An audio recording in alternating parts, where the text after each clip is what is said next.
You're Bugs Bunny. That's, oh no, my Michael Jackson impression is worse than my Michael Jordan impression. He's gay. Yeah. Something more Detrimental. sinister. Sinister. I just want to find my way. My parents are gay. Right? In this episode, some of our discourse concerns orthodox theology and praxis. While we are continually committed to exploring these topics with discretion and care, it is crucial to emphasize that none of our discussions constitute formal teaching or carry any authoritative weight whatsoever. If you have questions or concerns about any aspect of the Orthodox faith, please talk to your priest. Our podcast serves as a platform for open dialogue and exploration, but personal spiritual discernment and, most of all, guidance from a spiritual father are paramount.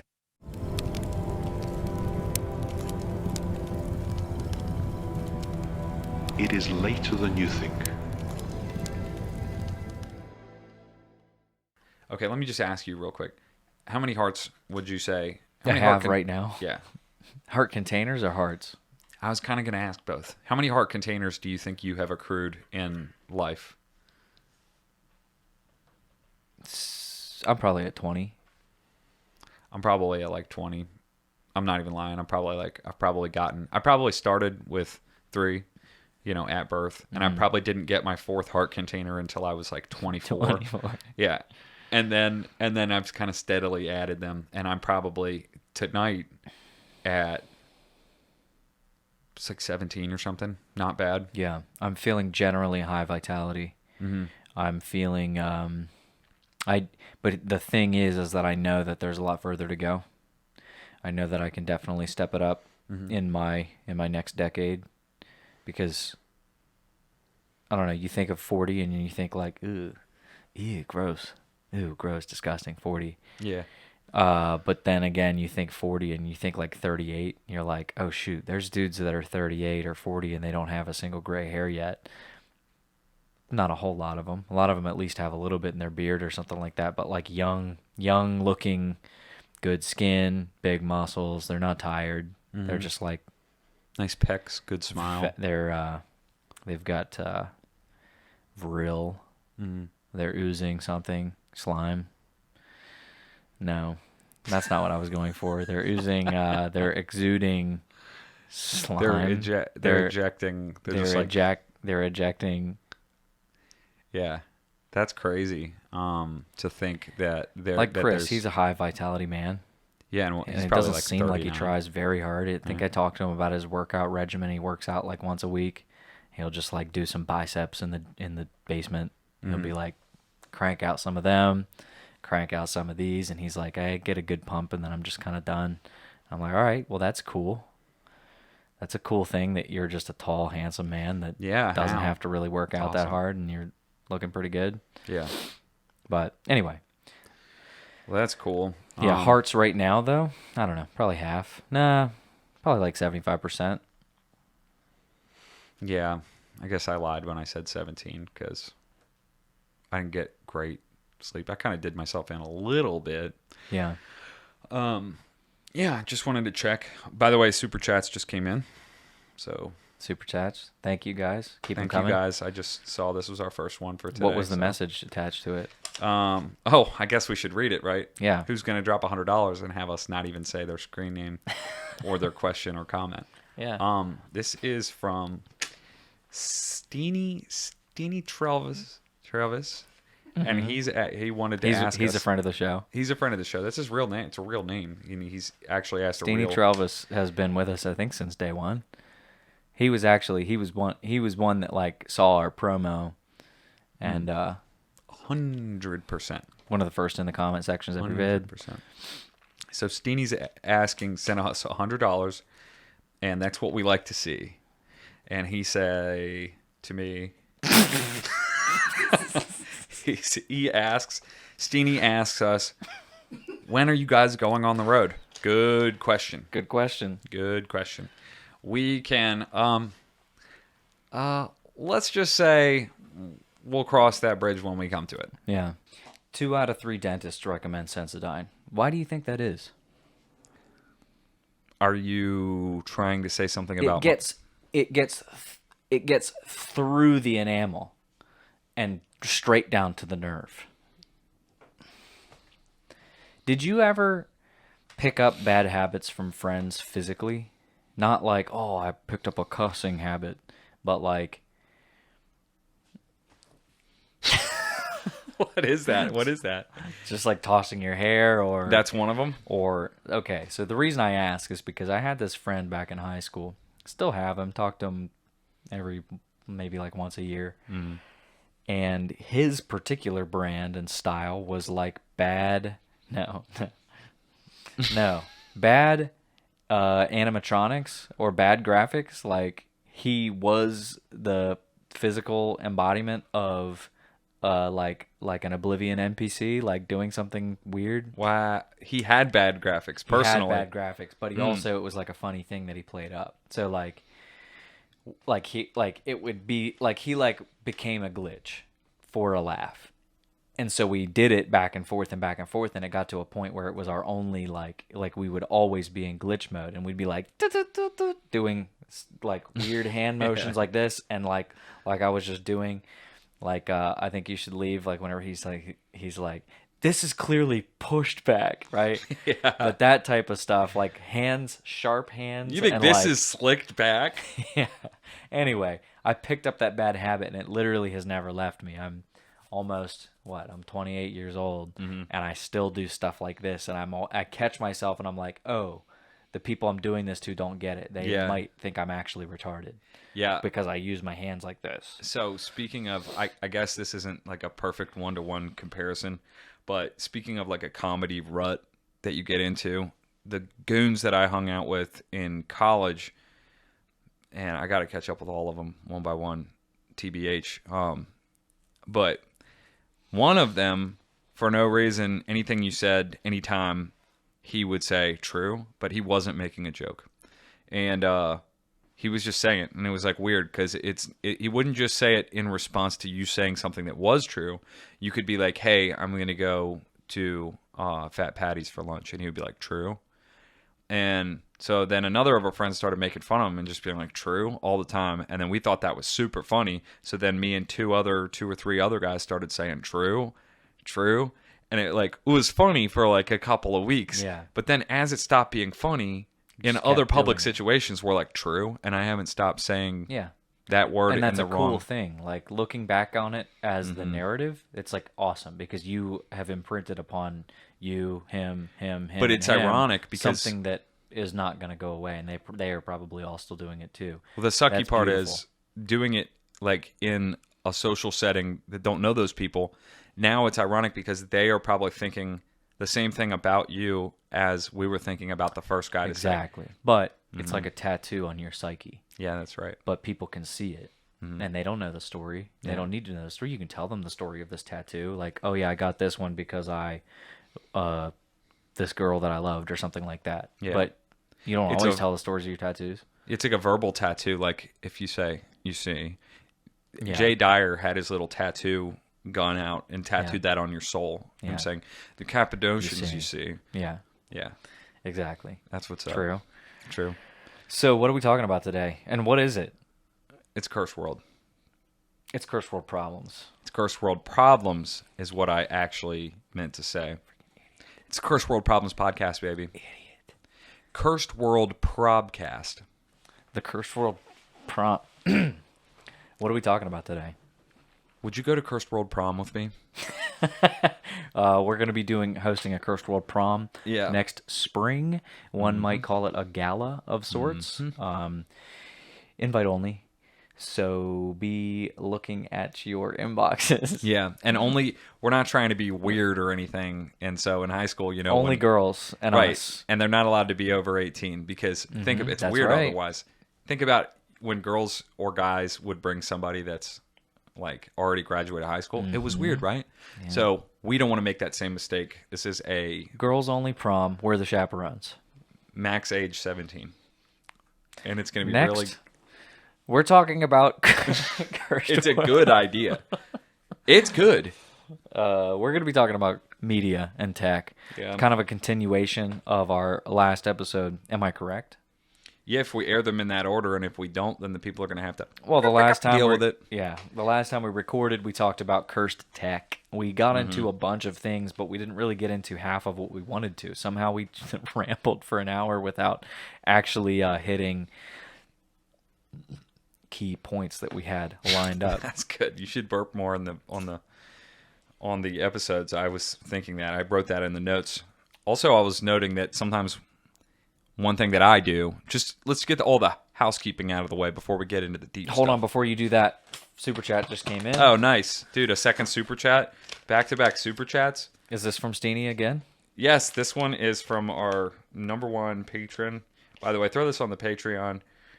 Steenie Travis has written us once again to ask, when are you guys going to do a dance? Well, Steenie, we already covered that. So thanks for joining the chat late. Yeah. We're having a prom coming up. Thank you so much for this, by the way. Anyways, what were you going to say? Well, what I was going to say is one thing that before you say that, just kidding. Go ahead. One of the things that I was going to say is, you know when like a 4-year-old kid for no reason just starts bobbing their head like this? You ever see that? Yeah, I do it sometimes. Yeah, I do it because I've seen kids do it, but now other people think that there's something wrong with me. I just do it because it's funny. You're picking up bad habits from kids that you're around. Yeah. I spend a lot of time around a lot of kids. Well, okay, not that many, but in normal ways. I promise. So, cursed media, right, is what we were thinking about getting into. So, cursed media, there's After we just talked about prom. back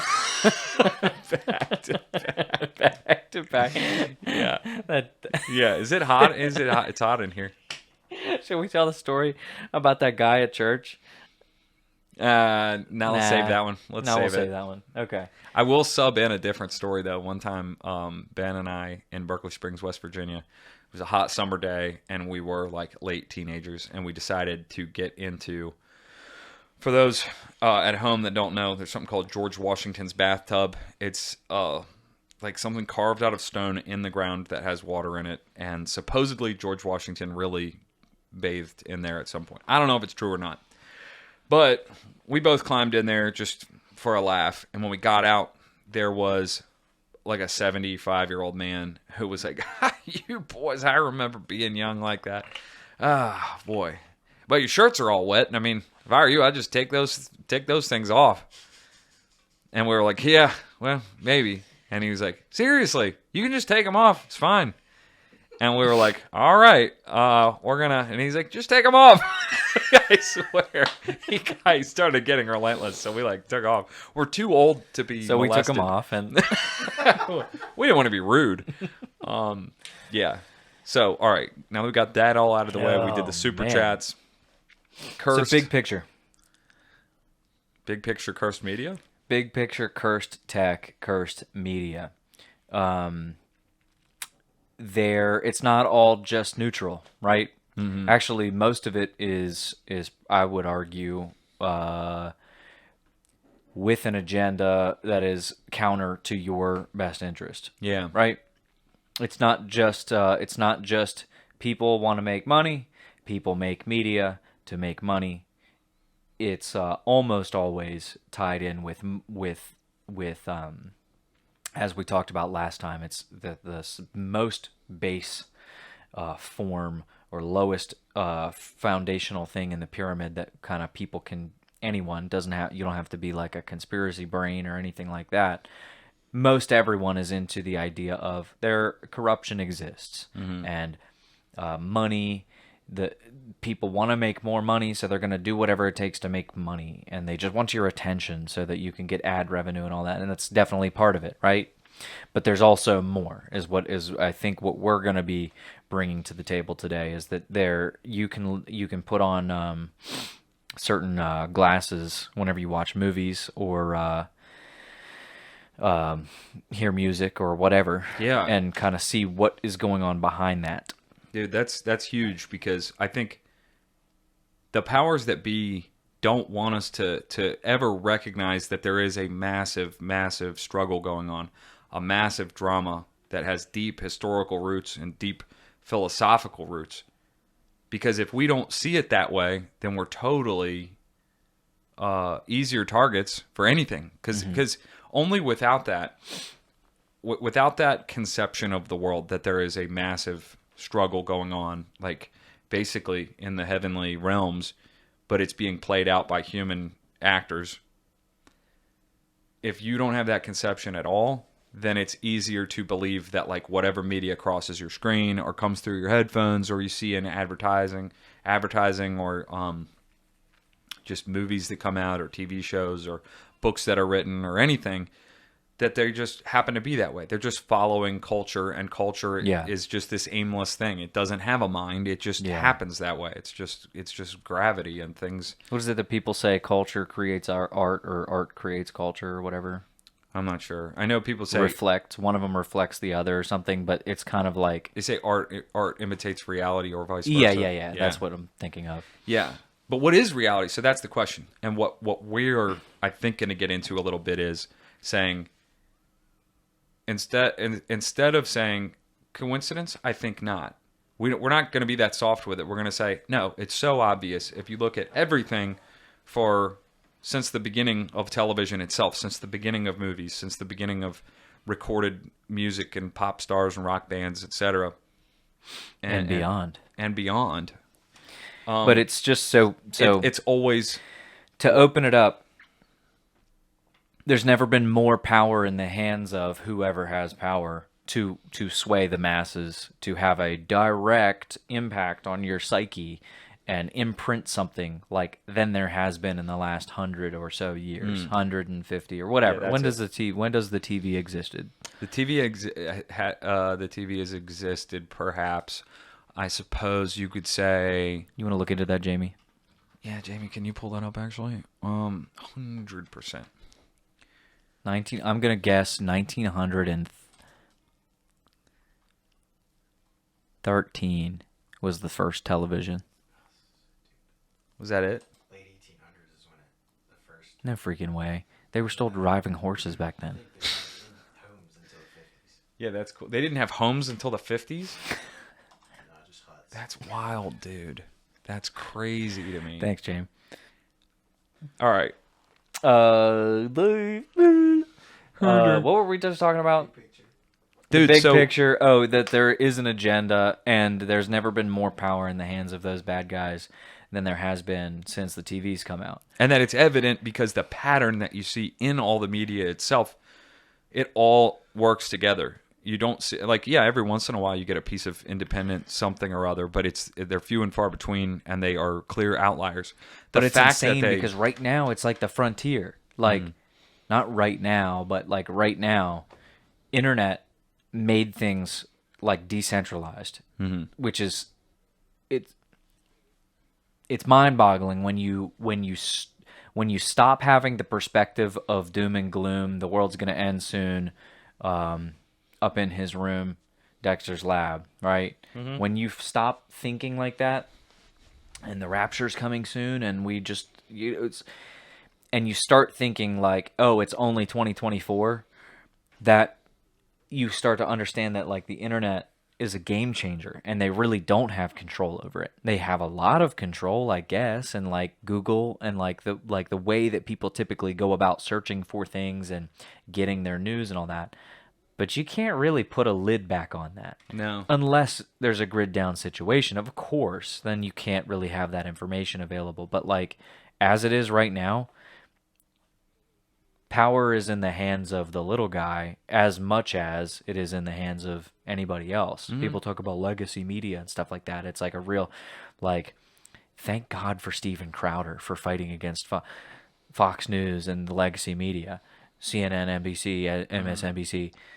But seriously, more seriously, it's a real thing because he gets more eyes as an independent dude than anybody ever gets, like on TV or anything like that. And so, you and me, we could go big.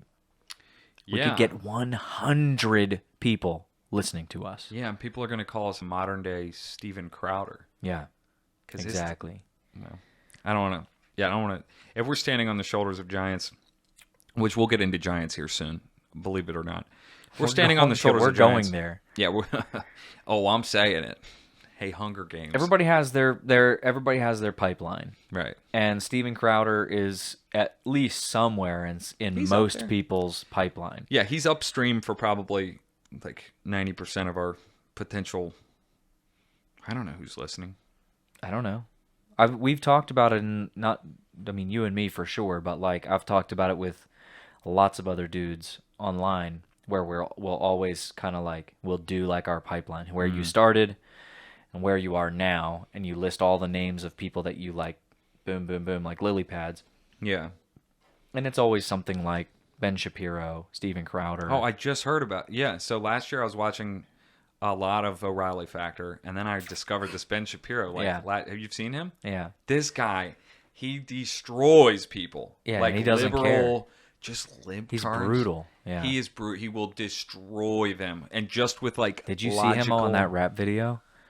That's my current event. So That's fire, my current dude. event. I was It was gonna bring that fire. up. It honestly, it gave me chills. I was gonna bring that up later. The whole night, the next night after I watched it, I had tremors in the night. Yeah, I was just, dude. I had seizures when I was listening had cold to it. sweats. Yeah.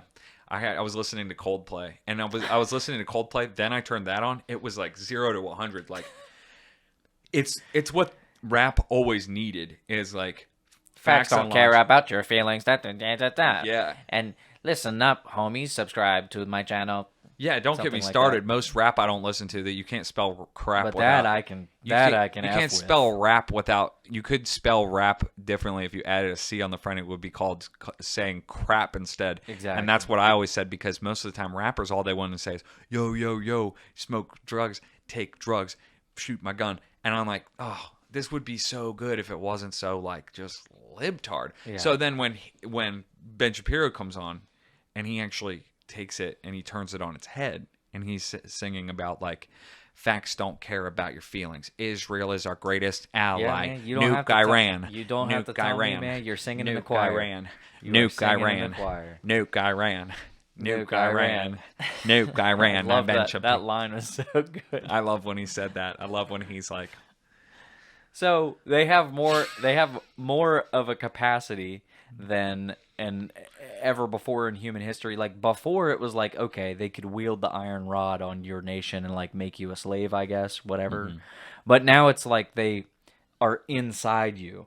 It's like they've got their grubby little fingers inside you, right?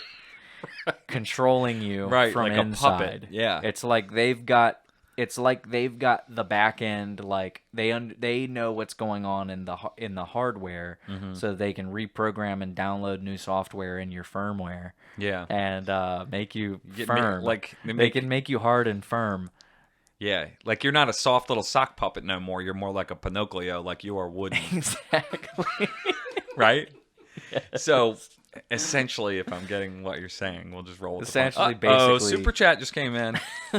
Who's it from this time? Oh, come Pinocchio? on, Steenie, you are too kind. 300 from Steenie We've today. gotten $300 American from Steenie Trelvis, and I just want to read the. He said it is Pinocchio. Oh, Okay. I don't think corrected so, you. buddy. But thank you for this anyway, and we'll get Jamie check into that. All right, so Speaking of Travis, my triceps are pretty sore. I went to the gym yesterday and busted him out. really busted them. I cranked the iron hard. Nice. Yeah. Did you crank out a rep or two? I cranked out a repertoire. Cranked one out at the gym. Yep. Nice. So, one of the things that we wanted to get to today is talking about how, so the tech, we kind of covered the tech side last time, where like, is it good? Is it bad? Is it cursed? Is it blessed? Can it be baptized? Can it be used for good? Is it just a neutral and people use it? I think that was kind of our conclusion, right? If you think about if you think about a plow, Yeah. or an yoke that you put on an oxen, Yeah. Yeah. it's just technology, right? yeah, but I think Or a media, sword, or a spear, or a screwdriver. It's a tool. It's a piece of technology that gets a job done. You can use it to your advantage to get things and like do this and exponentially exercise more thorough dominion over the earth, right? Yeah. On the other hand, any tool can be used for ill or for good, right? And so we kind of covered that last week. This week we're taking tech to more of the media side, I think, where it is extremely common to have a thread running through the storyline of whether it's a movie or a show or a book or whatever. A common thread is typically some way, shape, or form, whether it's inverted or flipped or like thinly veiled, as the story, the age-old story of the Nephilim, the Nephilim, right? The Nephilim. The Nephilim, if you will. Leviosa. Leviosa. So, why don't you go ahead and open us into the Nephilim? Okay. Where do they come from? What is a Nephilim? Well, for those who don't know, Most of you guys know. yeah, we'll keep it concise. But in case there's anybody out there who's like, I've never heard that word in my life. In the book of Genesis, first book of the Bible, in chapter 6, there are just one or two verses that make reference to a time when the sons of God came to the daughters of man and begat. Well, it doesn't even say that. It says depending on your translation, it insinuates that or insinuates heavily that You're having trouble with this. the angels. Well, yeah, I don't want to say it wrong. Stumbling over your words. No, I'm Just stumbling big time because I don't want to say something that's not true when we're talking about the dab Holy your Scriptures. forehead with a napkin. Essentially, thanks for calling me out on this. Essentially, What it says, and people will sit here and argue, or someone will be like, that's not necessarily what it says, or a lot of scholars think this or that. I'll just go ahead and say that what the text properly interpreted what it seems to indicate is that angels came and had sensual interplay with human women, I'm familiar. and that their offspring were corrupt hybrids, and that because of that, there was an evil that abounded. And then it makes direct, like afterwards mention that in those days were the mighty men of renown. And giants. And giants. So Nephilim, there's a translation type of thing. I don't remember what it directly translates as, but there's a strong connection between the giants like Goliath and stuff, and the ones that had to be driven out of the promised land. And there's indications of it's a genetic thing with like six fingers and stuff like that, and they're obviously gigantic. But then you also get the stories in like Numbers, or I don't even remember what book, where it specifically says that they're walking among the Canaanites, and the Israelites felt like grasshoppers in comparison to them. So like, it's not if you're boring, you'll sit there and you'll fight tooth and nail and do everything you possibly can to make it like normal, to make it not real, enchanted, to make it not anything out of the ordinary, right? Well, really, what they mean is the grasshoppers. They felt like they were like it's just, people will just try so hard to make it like the boringest thing that you could possibly think of. On the other hand, you've got the Book of Enoch. The Book of Enoch. For crying out loud. The Book of That gets Eunuch. pretty explicit. And it's not scriptural, but that's the criteria for whether or not it ends up in the canon of Scripture is not whether or not it's real. It doesn't mean that everything that pertains to things that pertain to God's people or the history of the earth or anything, if it's reliable and the people liked it, then it would be Scripture. And if not, then it's probably somebody back then took it upon themselves to tell a massive lie and then get it to be adopted by the common understanding to the point where it's paraphrased, quoted, very, very close paraphrase quoted in like Jude, and maybe elsewhere. I can't remember. I think it's even mentioned by name, isn't it? Maybe not. Like the book. No, I don't think it's the Book of Enoch, but anywho. I didn't do any crazy over the top cringe stuff, so I'm saving that for later to really sprinkle every it on. episode we have to be cringe for Christ, so yeah, good job.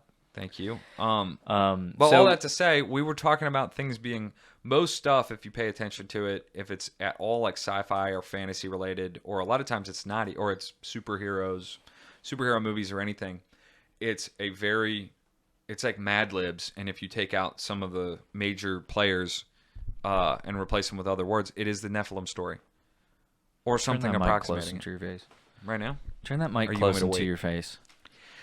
So, yeah, there's like endless examples, and I'm sure that we're about to dive into them. But I was just saying how people are like always talk about being 6 degrees from Kevin Bacon. Most of these movies are at most like 2 degrees from the Nephilim incursion.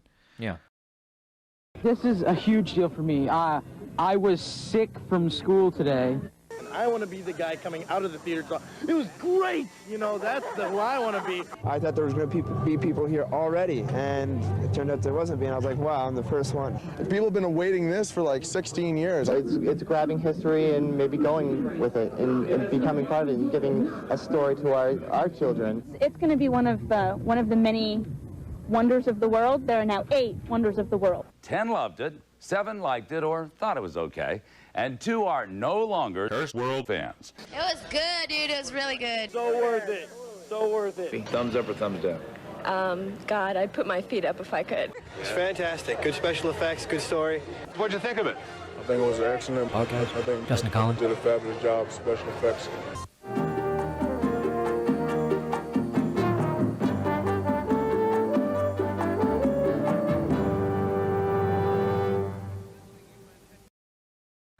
There's always something. It's always, and it's not a stretch to be making these connections and connecting these dots.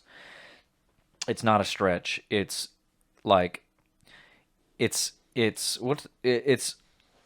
of like these episodes I use as my own personal, like teaching me what words mean. Repertoire? Yeah, uncanny. What does uncanny actually mean? It's kind of like repertoire. Does it mean that but it it's- looks the same? Does it mean that it seems the same? Uncanny means generally... Go ahead and look into that, Kev. I think uncanny means something that's bizarre. It gives you a feeling of foreign... Impossible to explain. Impossible to explain. It's uncanny. Especially when causing uneasiness or astonishment. Yeah, if it causes you uncanny. uneasiness, it's like... Yeah. Okay. Well, it's uncanny how many movies and shows play out the exact same story, just with different names, and like maybe it's a little bit twist, but it's not like you don't have to go very far to like arrive back at the thing. So Well, let me play devil's advocate. Well, of course there's common design points in the plot lines. It's called the hero's journey. yeah, the hero's journey. But you're supposed to refute that and be like, no, beyond that, the stories are the same. They always involve... She said bingo. I said no bingo bango. Yeah. So I was watching Space Jam the other day. Mm-hmm. Perfect example. It occurred to me, I wasn't watching it with I always have these glasses on, but I wasn't purposely watching it to analyze it, right? I just thought it would be fun for my 4-year-old to watch. So we all sat down and we watched it. And I had a couple of particular observations. Number one, not super crazy, but it was definitely worth pointing out.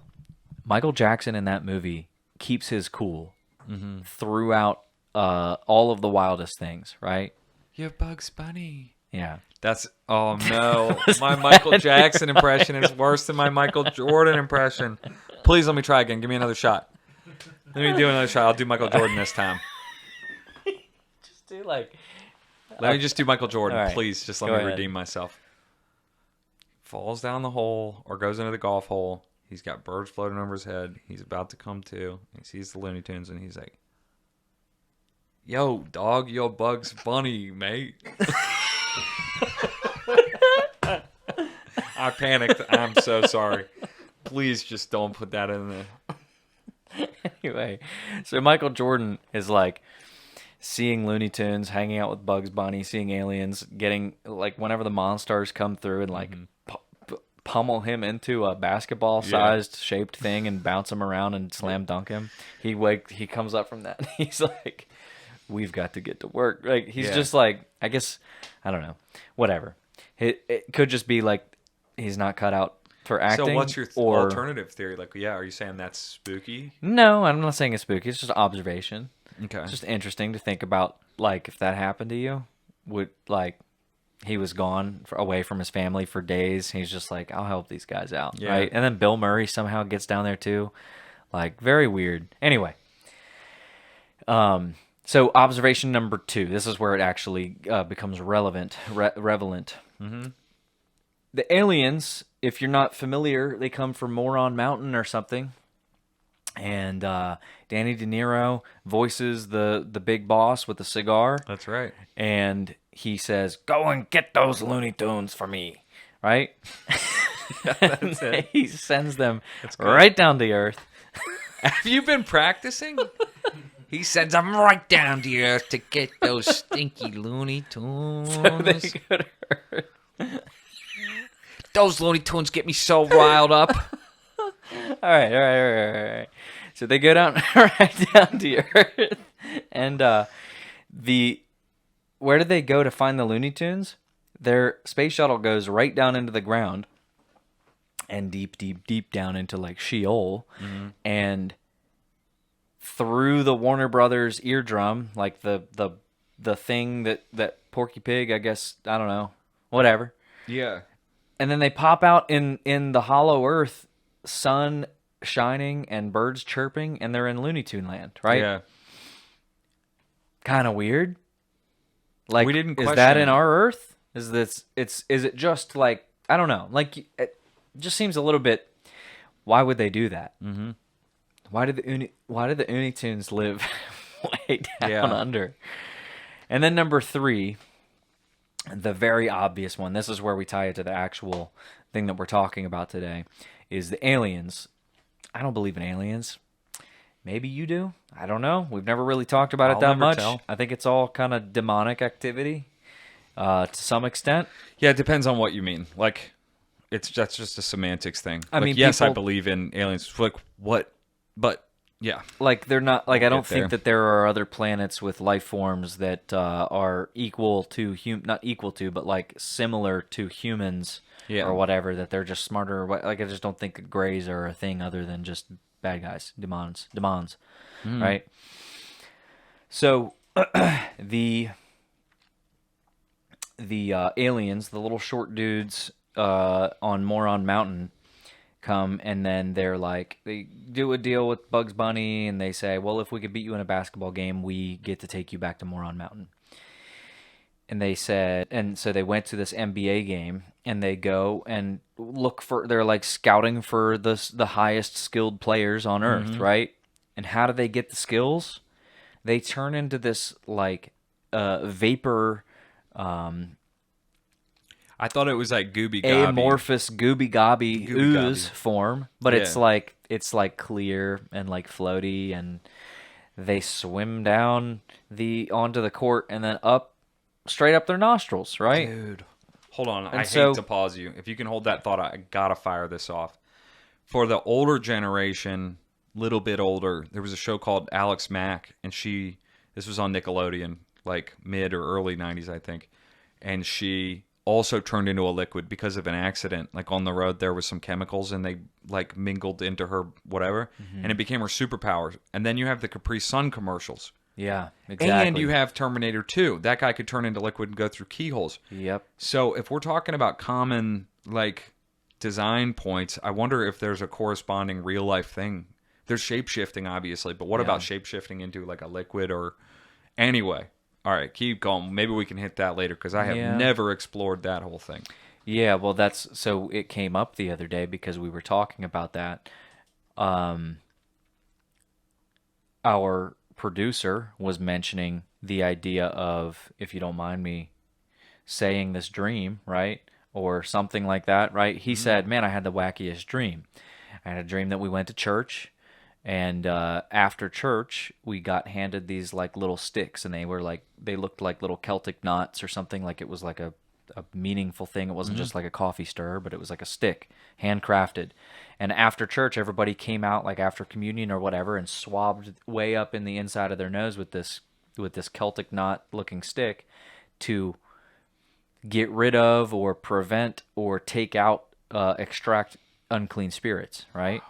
And the night before that, I had watched Space Jam and took mental note that the things went up through their nostrils, and I'm You like, mean bro, like that's insane. And You mean well, like when they swabbed people for COVID and they took a long stick and rammed it up into your... exactly, and they have to go far enough to scrape that part of the membrane that is like most sensitive to things.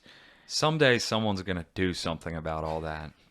All that Someday stuff. Somebody's just gonna snap. That some stuff. part of their brain is just gonna snap, and they're not gonna think about Yeah. safety. They're not gonna think about people's well-being. Yeah. They're gonna just be trying to send a message. Yeah. To Right? quote Sam Hyde, that whole COVID thing makes me feel like I'm in a self-defense situation. Yeah. And when I'm in a self-defense situation, I'm not going to like it, but I might have to, if put in that scenario, I might have to do something that is going to make it everybody's problem. Yeah.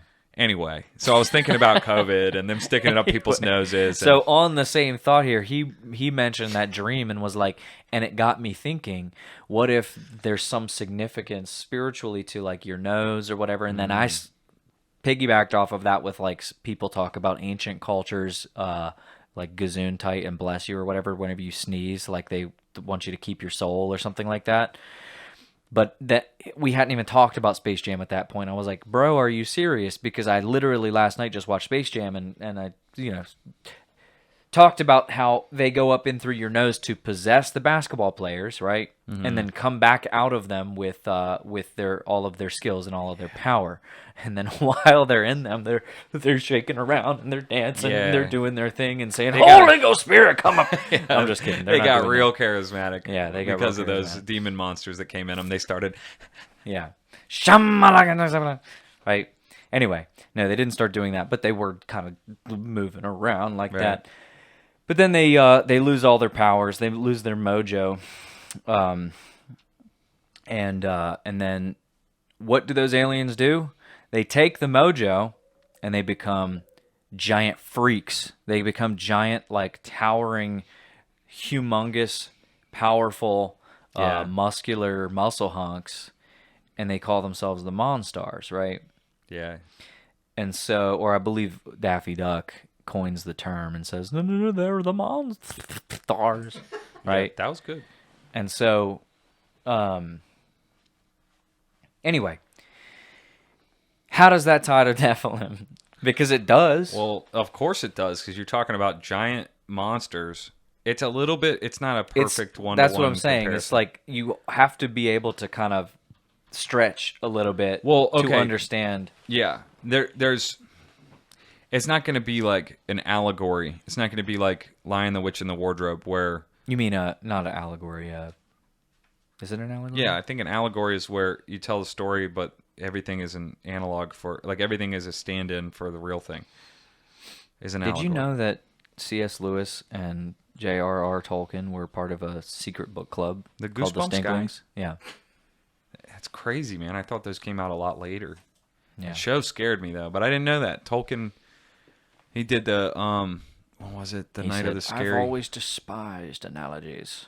I've always despised Are You Afraid of the Dark? I find it's show for nincompoops, Did mate. you know that when Aragorn kicks that helmet, he breaks his toe? Like the actor? Or from the book? Anyway, go on. All right. So, certain things are not in the Nephilim story if you read the Book of Enoch, or Enoch 1, at least. I don't really get into 2 and 3. I think that they, from what I've gathered, they are pretty not reliable, and they get real Gnostic and weird and all over the place. But Enoch 1, or first Enoch, is pretty tight. There's a lot there. If you haven't read it, highly recommend. But also do it with like guidance from somebody that you trust, from a that already Do it has with a firm- sincere heart. Yeah, just go in with a sincere heart and pray that God tells you whether it's real or not, and that should take. Pray care for of a burning in your bosom, and you'll be fine. Just pray for a little burning, but make sure you don't do chest that day or the day before, because you can Or eat mistake one anything for the other. super acidic. Right. But basically, put the Nephilim thing aside and let's just talk commonalities in movies and stuff. Yeah. And where did it come from? Because it's Yeah. become so ubiquitous to us that sometimes we question, like, oh, well, someone had to come up with that, or they had to model it after something that exists in real life. Yeah. So the movie Chronicle. That's Did you watch interesting. Chronicle? Mm-hmm. Are you just saying that's interesting to do, like, podcast filler? I see. Okay. All right. What's that? You don't even have to say, because I can tell what your face. That's interesting. Go ahead. All right. Chronicles. So the Chronicle, not the teenagers that get superpowers, right? Yes, Michael B. Jordan. And that's another thing where they discover this glowing rock that's from outer space, but it gives them powers when they touch it. It comes into them. You're giving me the freaking shivers. Yeah, and if you listen to, Isaac Weishaupt always talks about the Sidis. It's like Sidhis or something like that. That's probably the wrong spelling. But it's like the Hindu concept of superpowers that come from... Or maybe the CDs is a different thing. CDs nuts. Do you just make that up? No, dude. I've heard that before. Yeah. I've heard... So the CDs... I'm ashamed to say, but I didn't come up with that. Go ahead. Oh, it would have been so good, dude. Have you seen those Harlem Shake videos? All right, come on. All right, so... Talk about the CDs. Chronicle is big. I don't know much about him. You have to listen to his podcast. Okay, talk about Chronicle. All right, Chronicle, they get the superpowers, and then the one kid's like way more powerful than his friends. He like really can start flying and stuff and moving things with his mind, and it's always that stuff. But we always, in the modern conception, we always presuppose that some guy a long time ago was really imaginative and he made up telekinesis, humans flying around in the air, reading minds, astral projection. Well, some of them are kind of natural. Some of them are kind of natural. Any human, if you had an island of kids, you let them all grow up and you just give them food and they just kind of grow up. They would look at a bird and be like, "I wish I could do that." Yeah, exactly. Yeah, I get that. Okay. I don't know why. Right, well, I guess I'm wrong. And gay. But, yeah, then let's bring it to this. Would the kids always, without seeing some piece of media or hearing a story, come up with the idea that there's a glowing rock that when you touch it, the power goes into you like that? Yeah, no. And then also, That's biblically, we don't have to think in total material terms. If the power went out from Christ when the woman touched the hem of his garment, and that the laying on of hands, Paul said, don't be hasty with that. Like, don't be careful because there's something real happening. There's something about the transferal of power and powers that happens through physical touch. Yeah. Kinetic. This might be taking us on a whole other tangent, but what would you say, what kind of comments would you have about the differences or the idea of contrast Nephilim and demons? The way that I've heard it, not just speculated, there's at least a framework for this. Even if everyone doesn't accept it, there's a very popular framework that suggests that demons are invariably the disembodied spirits of the Nephilim, which the Nephilim are the offspring. They are not the apostate angels themselves, but that somehow... And those guys are chained up still?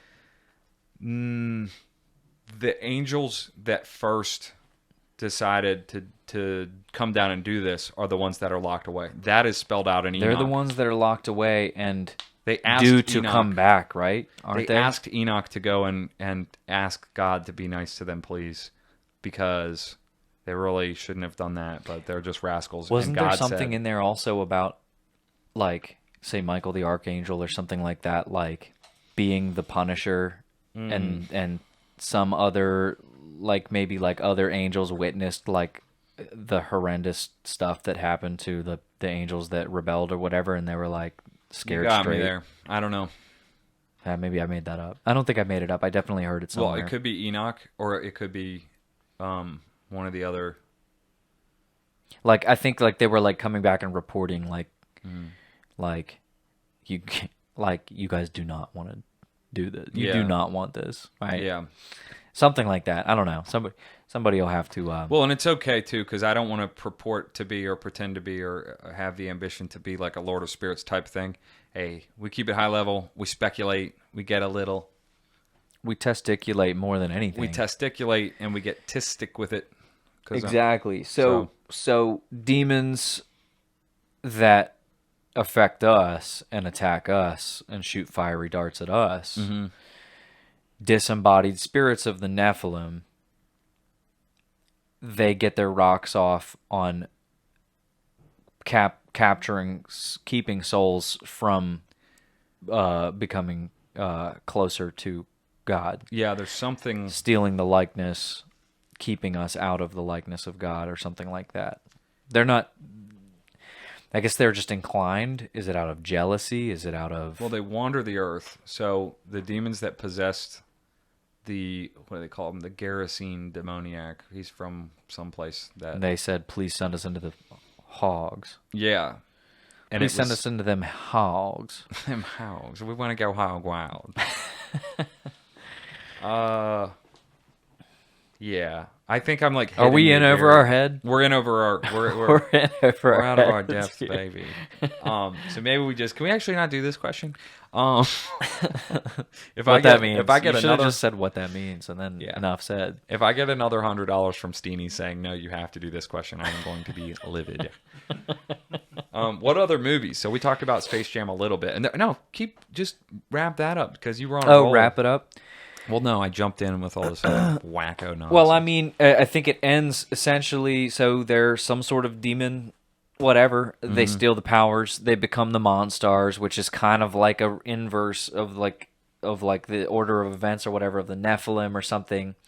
But yeah, it also speaks to, because it can be more than one thing at once, the idea of gaining, like, again, it's kind of backwards and flip-flopped, but the demons gained power from the humans.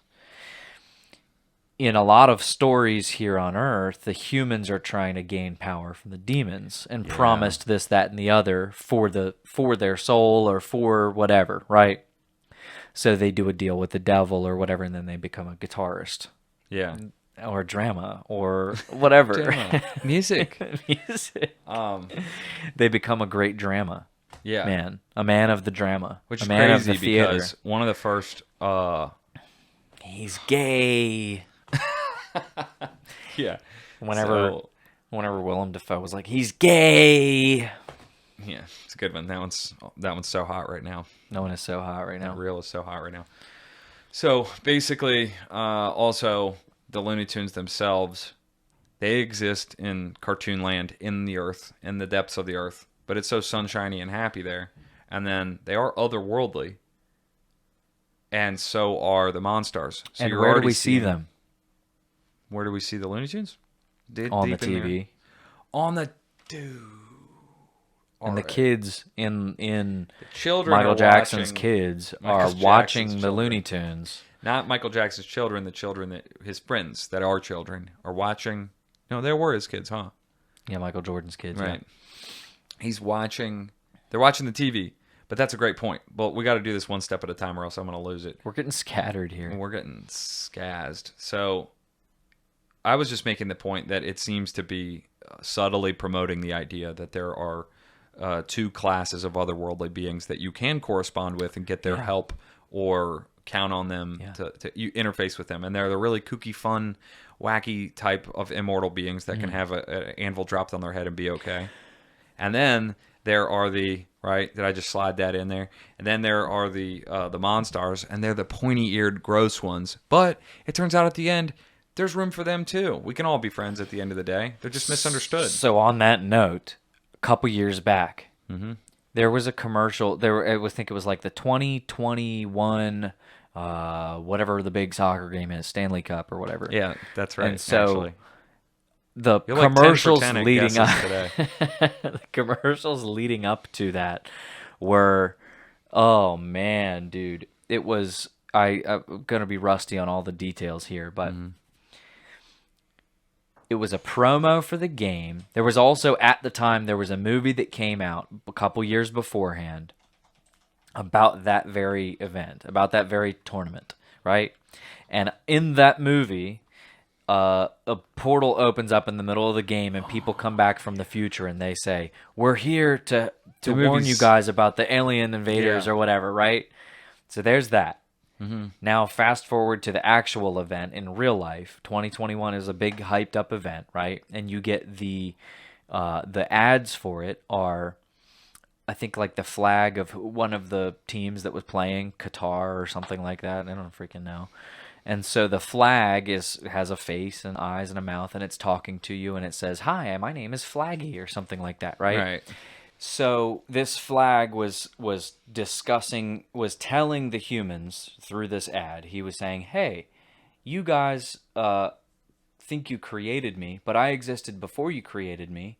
It was something like us ideas we've been telling you how to be creative or whatever, right? We exist in this idea world or whatever. It's like cartoon world. I can't freaking remember it. I should have studied it before I mentioned it. It already is occult ideology. But he's saying we influence you humans, and we've helped you create some of the best things on Earth. We've helped you make the pyramids. We've helped you make the this and the that and all of these technological feats. And he's saying that we were the ones that gave you the ideas for that, and you are the ones that give us life on what the screen or whatever, right? Inspiration means, right? Like inspire. Yes, dude. Yeah. Tell us. That's how they thought back then, was anytime that a genius, even the word genius itself, look up what the etymology of the word genius, like where it came from. It's related to the word genie. They would consider a genius to be a person who was like not an incarnate spirit that knew things from beyond. So a genius is an oracle of a spirit that knows things that human beings shouldn't naturally know. Believe it or not. So being inspired. So this whole ad runs. Watch it yourself. Viewers at home, watch it yourself. Kevin, did you ever get the year for that? Was it 2021, in fact? 2022? Probably 2022 soccer games. Yeah. World Cup. I'm Flaggy. My name's seriously Flaggett. was something like that, but he was this whole monologue of like, here's where ideas are born. You give us this, and we give you that, and we've helped you create all these things. This is freaking insane. So the idea there is like just one more thing. That's not even a movie. That's just straight propaganda that's pumped into like the collective psyche, the collective consciousness, the collective understanding of how things work, how things go, where we get our ideas, where these things come from. It's like they're playing it off as an innocent little cartoon. Yeah. Like, haha, this would be silly if this was the case. And yet, the thing that they're painting out to be the silly case is also the thing that is the underlying thread in all of these movies and stories that they're telling over and over and over and over and over. You also know about like tulpas and egregores and stuff like that. No, tell me about it. So a tulpa, and I think it's very similar concepts. And egregore? I've heard of that before. It's like an entity that is an idea, or it's a collect. It becomes real through like once it hits critical mass of people believing in it, of people conceptualizing it. They don't have to believe in it. They all just have to talk about it as if it's real, and then it becomes real. Okay. And then there's a tulpa is like a thought entity. So that's more like if you believe in it, if enough people believe in it, then it manifests itself as like a new conscious entity or whatever, which is, that's like creepypasta level stuff. But also so where do spirits come from and all that? Again, that's way outside our wheelhouse. That's Lord of Spirits type stuff. But things like, what do they call it? Like a golem? That it exists outside of just someone in the 21st century being really like, well, I'm being super imaginative and I'll do this and imagine if it was this way and we'll make a flag commercial off of it. I think a lot of young people watch those commercials and be like, there are some really brilliant people out there that come up with the stuff like this. Yeah. And it's like, no, this was the type of things that people talked about seriously, philosophically, about like Platonic philosophy and stuff, about types and forms that exist, forms, not types, but forms that exist in the ether. And I am by no means an expert in this. I'd be laughed out of the room by like the Jay Dyer acolytes. Anyone who's on his Discord probably knows about Platonism and Neoplatonism and all that stuff. But I'm like super novice. I'll get into it later. Right now, I'm worried about what's for dinner, what's on TV, what's on my plate, which big black guy won the sports game tonight. Yeah, that's what I wonder about. That's what I care about.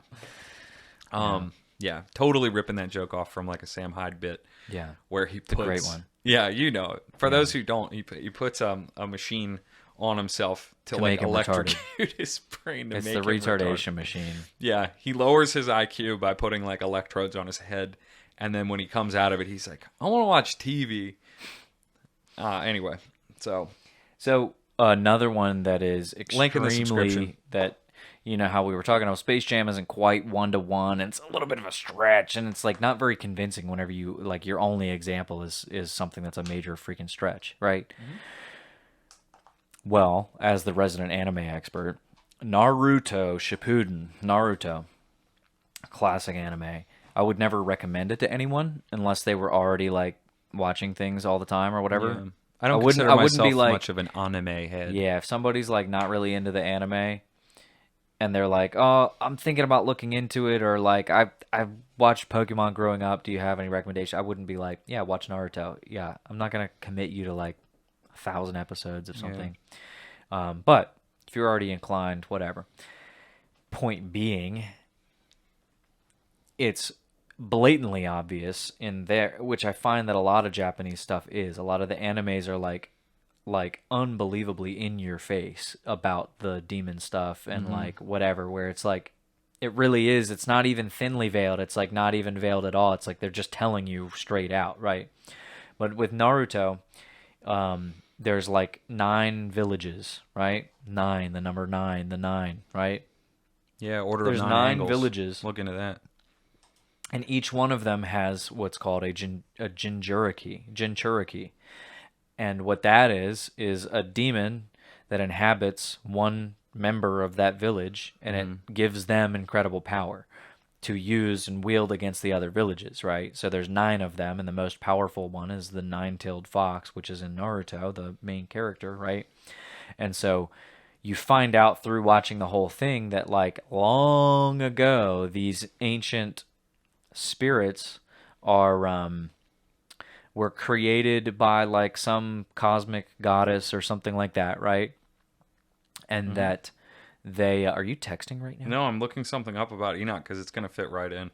So the story goes that long ago these spirits were like created or something by the main person, like the goddess, the god, the whatever, taking parts of himself and like splitting them up and pouring his energy, his life force, his chi, his what's it called? Gumption. His chakra, just having the gumption. Right? His chakra is what they call it in there. He splits himself up into 9 pieces and put a certain amount of chakra or energy into. He puts a lots of chakra in them. Lots of chakra into these beasts, right? The tailed beasts, and the first one has 1 tail, and the second one has 2 tails, and so on until you get to the 9-tailed fox, and the 9-tailed fox is the most powerful of all, right? That's in Pokemon, right? Yeah, there's a 9 tails, but that's like Japanese mythology. Like that's like typical. Oh, okay. A lot of anime stuff is directly straight from the book, 1-to-1, like Japanese mythology. All right, keep preaching. So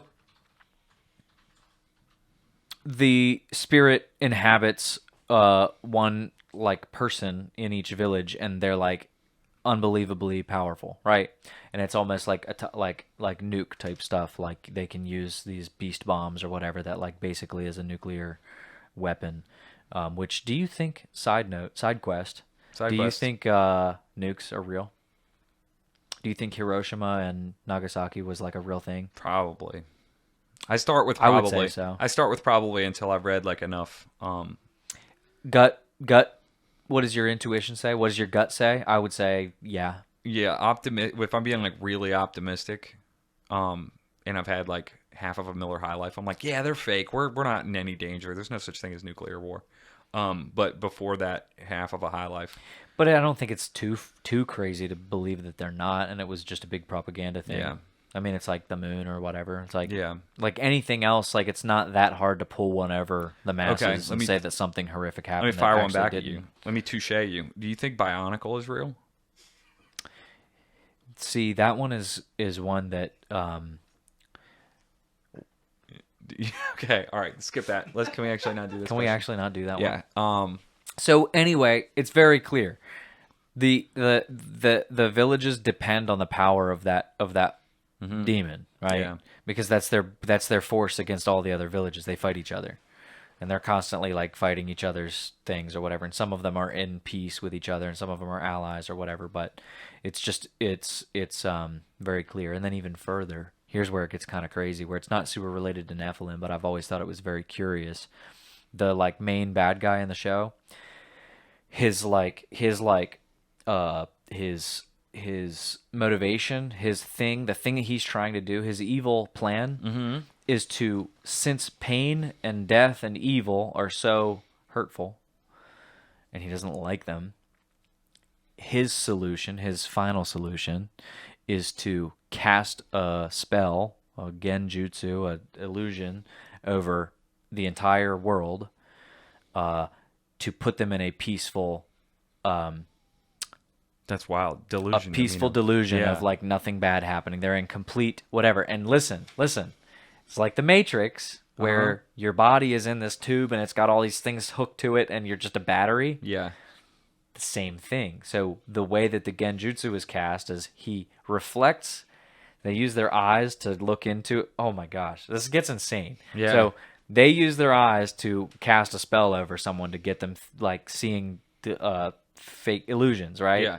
He uses his eyes to reflect off of the full moon onto the earth so that everybody who's in the moonlight gets cast under this spell. And then this giant tree of life springs up out of the ground and captures all the people who are under the genjutsu in like in its webs, in its cobwebs. So you see this giant tree, big moon shining down with 666 because Spoiler that's what the alert, by the that's way. what the freaking serious Massive spoiler alert. spoiler If you alert. haven't watched it, No, don't some watch guy it. out there is like 35 episodes in. Yeah. And he's like, I'll check out this podcast. Well, the And you just blow it. Sharingan, the red eye has like a 666 type thing, which who knows about 666? I don't freaking know if that even.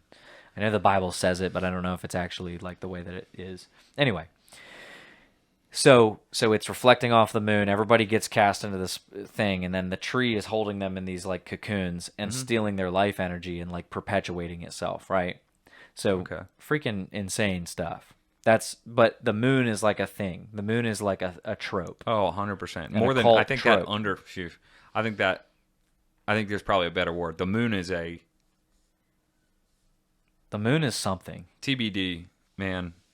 To be determined. The moon is, we'll think of a good word for that, but there are certain things out there that hold so much mythic significance over vastly different cultures and people groups and their own special lore. Yeah. But the moon definitely always something. The lesser light, the moon goddess. There's werewolves and whatnot. Powerful. So okay, here's something that. So that's just one more story. That's one more story that is the compelling whatever, and it's a popular whatever. But it tells the story of like demons inhabiting people, giving them power. And them using it and all this kind of stuff. And then these apocalyptic events happening at the end. So to me, it seems there's two things. At least two. Things that communing with non-human intelligences, which is what now they're branding it as, instead of spiritual entities or whatever. Because I think that we're on the brink of the public needing to... Like, disclosure is happening. So they need to head that off and make sure that people can continue to be materialists if they want to and not believe in spirits per se. Or those that are getting converted, they need to spin it in a way that they're more likely to subscribe to the New Age Antichrist religion than to become Orthodox Christians. But all that aside, there's two things that the demons offer. One is abilities, the CDs, the superhuman, like what they can do. Teleport, levitate, run fast, fly, eat a lot of stuff, like eat a lot of hot dogs, play piano well, and the list goes on. Those are the main ones that those are like the top 5. And then the other angle of it is revealing the mysteries of how things work. So it's knowledge, and that ties more back into what we've talked about in prior episodes about the tree of the knowledge of good and evil, and that knowledge and gnosis and enhanced knowledge, seeing, and that's kind of what any Hermetic tradition is all about, or Kabbalistic. If the people aren't familiar with those, I'm talking about Kabbalah, ancient Jewish mystical Kabbalah, and then the ancient mystery schools in Egypt and Hermes Trismegistus, Hermes Thrice Great. If you look into any of those, I consider them all to be facets of the same ancient mystery religion, which I think is also at the foundation of the modern development of the Antichrist New Age religion of the future. Also read Orthodoxy and the Religion of the Future by Father Seraphim Rose if you haven't. Colin's still borrowing it from me, so that's fun. Anyway, I want to pull this out of Enoch too. This is in chapter XVI. We all know, we'll say it on 3, that's the Roman numeral 4. 1, 2, 3. 16. I know. It says here toward the end, you have been in heaven. I think this is from the mouth of God to these apostate angels. You have been in heaven, but all the mysteries had not yet been revealed to you, and you knew worthless ones. And these, in the hardness of your hearts, you have made known to the women, and through these mysteries, women and men work much evil on earth. Say to them, therefore, you have no peace. And I think that last part is God commanding, I could be wrong about this, commanding Enoch what to say back to the angels that are like pleading with him, like, please let us off the hook for doing what we did. So the really important takeaway point here is how much of modern technology, modern media, physics, wacky, speculative quantum physics and theoretical things and all that, chemistry, all the other sciences, the 7 sacred sciences, if you want to go that route, which is a whole other thing, whole other can of worms there. How many of those things would we as humanity not have naturally uncovered? And we would have been better off for it. We would have been able to live in harmony with nature without trying to manipulate it. And then by manipulating it, we corrupt it, and then it corrupts us, and it becomes this downward spiral. That is part of what sin did. You're kind of losing them. I don't know if I am, but I'll try to make it concise.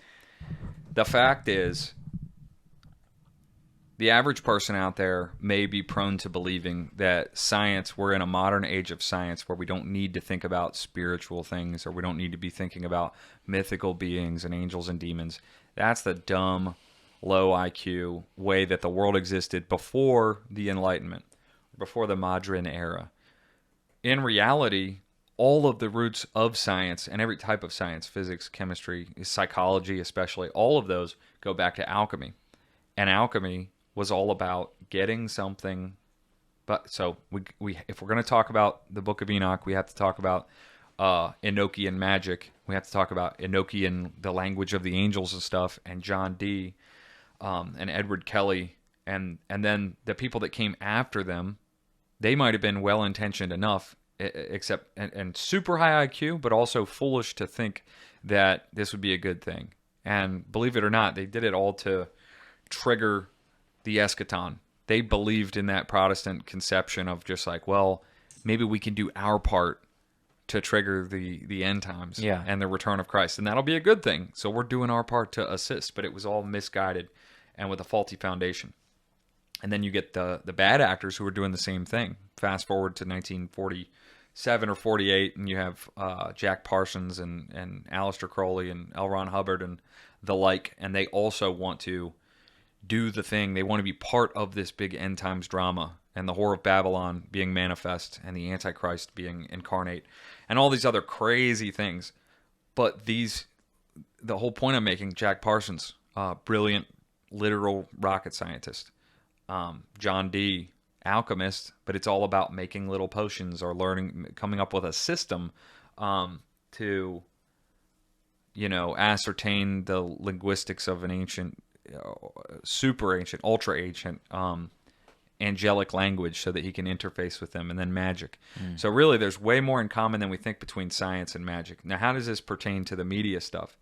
We see all of those things. It's a very thinly veiled exposition of all of those magical concepts. It's about popularizing that religion. And that religion has so many different faces.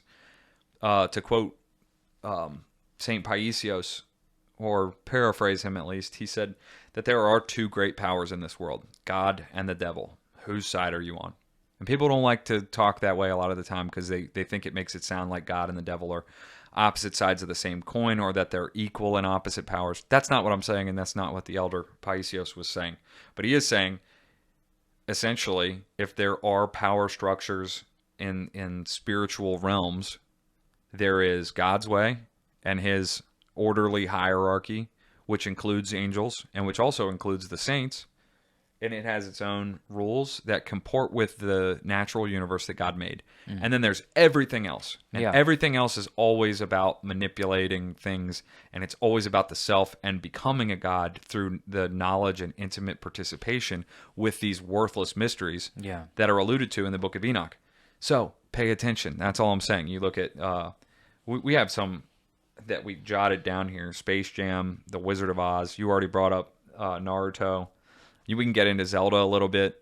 All of those things, they get you jazzed. They get you feeling very imaginative for a reason. And on its own, there's nothing wrong with being like, wow, what a fun fantasy land, like Narnia. But it's when people go, could it be true? Well, that's what I was just about to get at. And this might be, that we're going to wrap up probably with this idea, but the why. And a lot of people will talk. I guess it's satisfying enough to just kind of stop at the predictive programming purpose, right? But on the other hand, it's like, I don't think that quite cuts it with a lot of the stuff, because if you think about it, there's so much. It's every TV show and every movie and every book, and it's not necessarily always predicting something that's going to happen, but it is, in a sense, it's like, it's desensitizing your mind to these ideas so that you're more willing to accept them, I guess. It's priming you.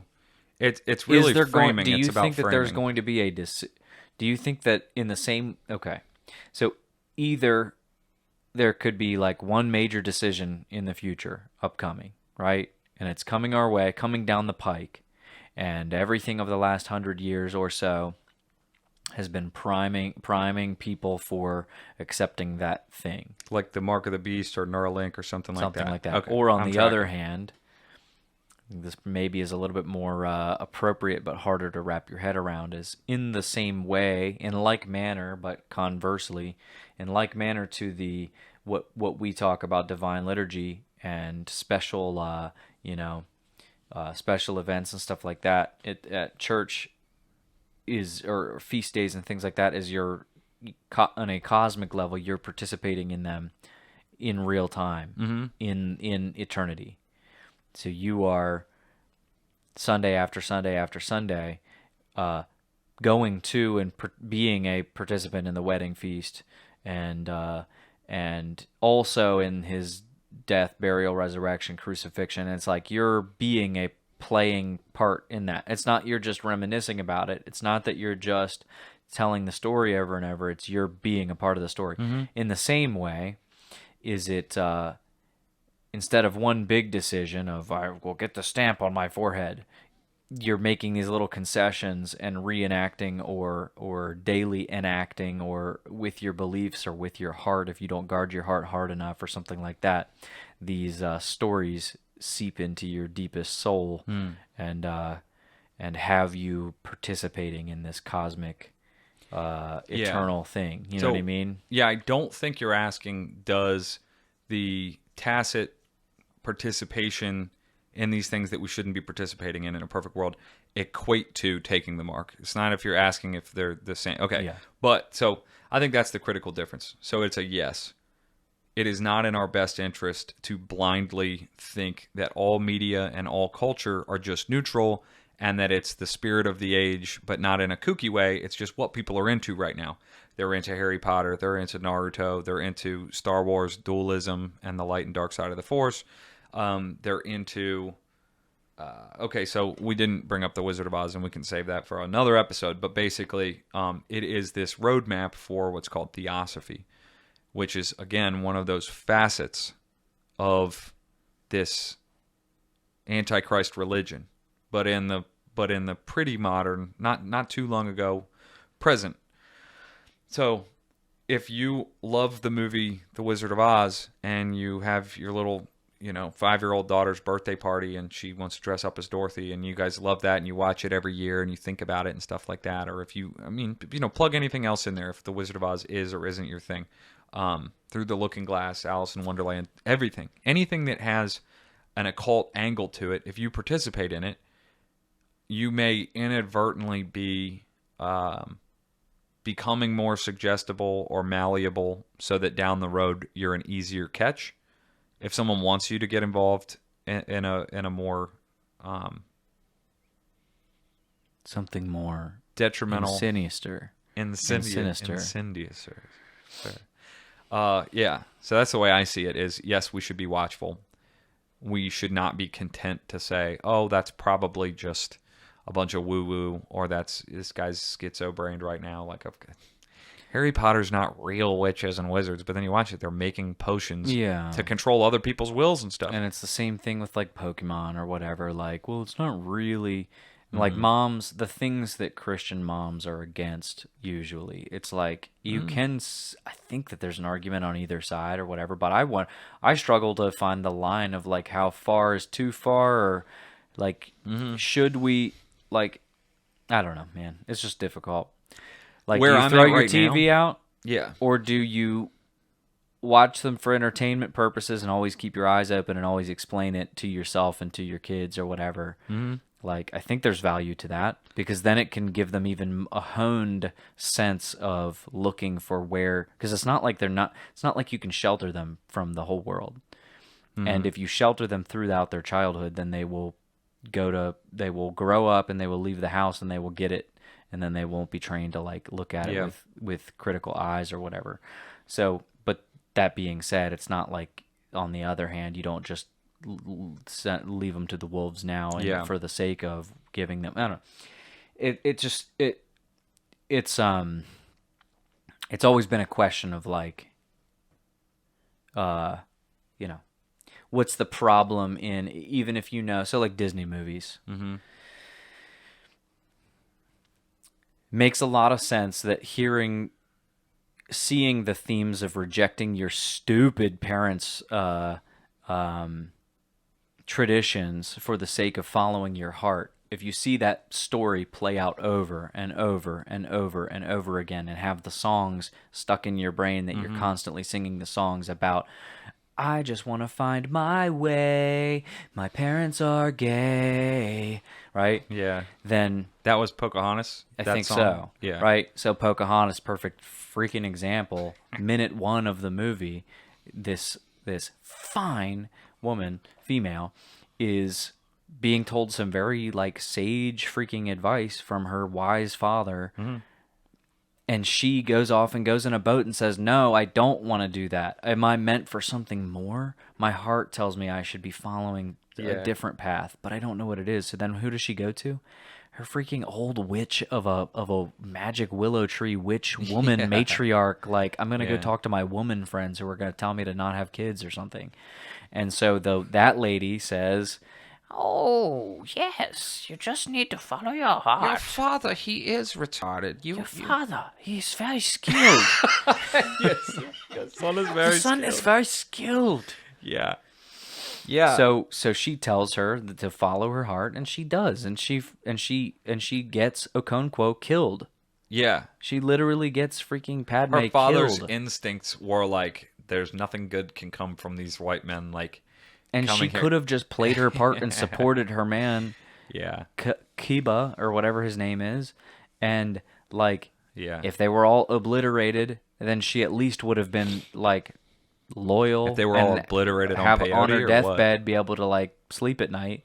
Yeah. But instead, she goes off and causes more trouble. And, I guess the end of the movie, technically, they all get along, but people die. Hello, spoiler alert. Again, you are going to ruin it for a lot of people. But I guess their point is that following your heart leads to the good ending. Because the good ending is like, they actually didn't kill each other or something like that. So, like, but the point is, it's like, how many little girls really do just internalize it? Truly. To a point where they hit that, you're gonna at 17 or at 24 or whatever, you're going to hit that point where you're finding out how to understand the world and whether what your parents told you is true and you can trust them, or whether what your parents told you is silly and you can't trust them and you can trust yourself. And the funny thing or about some more knowledgeable source at your college in your freaking Psych 101 class, like them telling you that like the nuclear family is actually just it's a shame. And I wonder if the Disney movies really are causing people to be more susceptible to that, or if it's like, some of them are good, some of them are bad, some of them are woke, but whatever, you know what I mean? I don't know.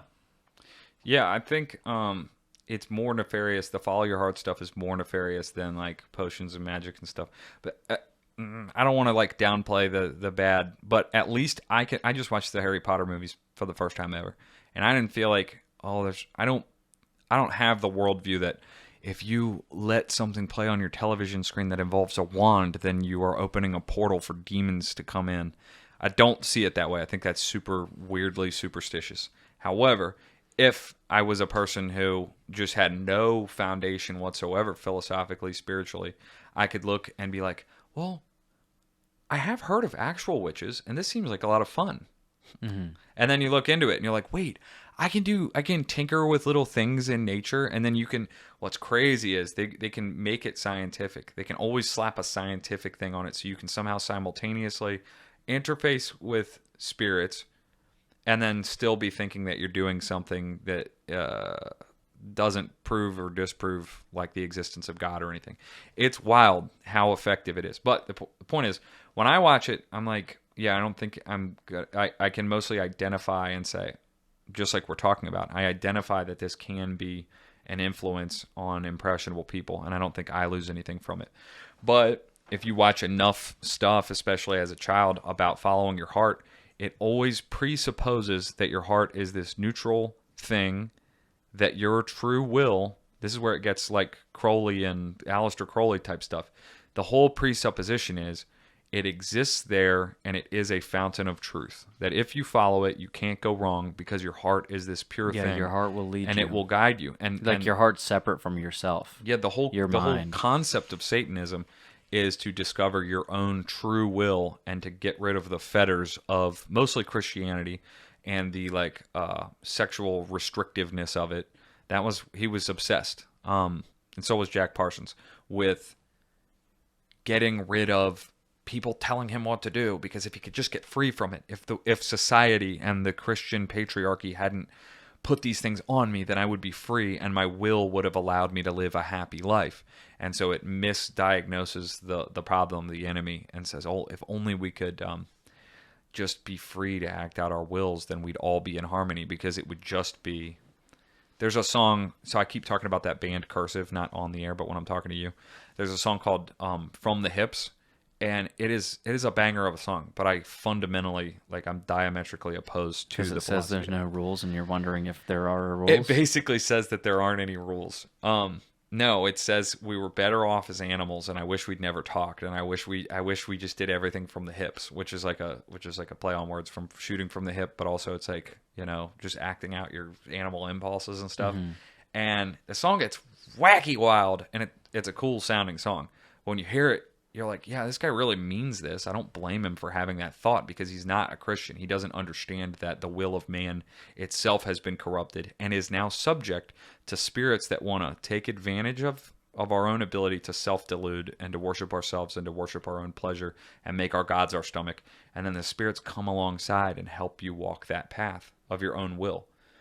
They're the ones saying, you follow your heart, you be your own God, because they know that it's already fatally flawed from the start. You will tend towards self-destruction.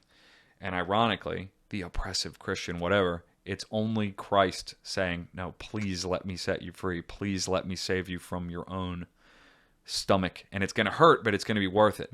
Because anything short of that narrow path of salvation, of you becoming free and actually having a true will, inborn, where you're not just driven by your impulses and your different desires and the passions. I'm going to set you free because you were made to be a God. You were made to be my image, the image of the Father. And he said, look what I'm doing. Here I am in the flesh. I am the image of the Father. You also were supposed to be the image of God and the likeness of God. and you're supposed to partake of the divine nature. That is the truth. That is the mysticism that we are called to partake of the mystical supper of Christ's body into us so that we could become part with, God became man so that we may become God. I think that's like John Chrysostom or Saint John. Somebody's just help me out. I don't know. Somebody. So somebody said it. Yeah. Yeah. We're gonna find out. But all I'm saying is the media, every part of the media, and I don't mean the news media, I mean every part of popular media, unless it is just this narrow sliver of people that just happen to understand that truth, Christ the only truth, and to make something beautiful and great with it. If it's not that, it's probably not just going to be some neutral thing that's just a wacky thing just for entertainment. It is almost guaranteed, decidedly, it has been at least tainted inadvertently with the spirit of the age. Yeah. He that is in the world. You know what I'm saying? Yeah. Yeah. I think that wraps up. Who was it? Why? It was St. Athanasius, so I'm like really sorry. I'll give you your Steenie. I don't remember. Steenie Travis, I'll give this back if you want me to, because I really botched that last attribution of that quote. But if not, thanks again. How many super chats else did we get? We'll count those up after we wrap up here, but yeah. One other thing I wanted to mention, maybe discuss, is this trope of things resurrecting. And so speaking about predictive programming, that is one thing. The other hand is just kind of infecting your brain and your worldview and getting you to think that you should follow your heart, right? The other hand, I think that there is something for real about predictive programming. And so whenever you think about like The Simpsons predicting this and that or the other, right? But one theme that I've seen, and I think I initially picked up on it whenever I heard Rob Skiba talk about it, which I think, he had his issues. He was like Hebrew roots and like majorly Protestant in the fact, like just kind of not quite understanding or using the Bible in a, weird ways. But his great theory or whatever that he was kind of really sold on was Nimrod is the one that was and was not and is to come in Revelation, and is going to, in the future, whenever the time comes, is going to, in like a miraculous fashion that the whole world sees, arise from the depths, from the abyss, from out in the middle of the ocean, right? And come back, and he's going to be a towering man, and he's going to be the Antichrist, right? Yeah. It's going to do wonders and signs, and like people are going to be convinced, and he's going to cause world peace and all this kind of stuff, right? And he relates it back to like the Tower of Babel, where he was he was a flat earther as well, not Nimrod, but Rob Skiba, a major flat earther, and believed that the firmament is something that you can bust through, right? He was the first one to get me to go from 0% flat Earth up to like 80%, and then over the years I kind of get back down to like low numbers, and then on a whim one day I'd see some stupid tweet or something, and I'd be like, back on board, baby. And then I'd spend a while being like, I'm not married to the ball, as our buddy Austin would say. And now I'm back to being like, no, I think it's yeah, I mean, I think I just you're go where the wind retarded blows, if you don't actually like look into it, and like you can come to your conclusions fast, or you can come to them slow, or you can whatever. But if you're just gonna like serious though, if you're just gonna like scoff, then just like. If you scoff at it, then you're like so science-brained, you're so Neil deGrasse Tyson-brained that you don't actually deserve the respect that you give yourself. I know that's harsh, but if you're one of those people that's like, I'm not even going to dignify that with a response. Or like laughing at you for like... believing in werewolves and other things that actually are real. Yeah. Like, okay, so Bigfoot? Whoa. Yeah. Whoa. If you got that attitude, then you're not worthy of reading about flat Earth on these excellent websites. Yeah. Anyway, all right. Back to he was talking about Nimrod being like he built the Tower of Babel, and a tower to literally make it as high as he could to storm heaven and like kill God and sit in his throne, right?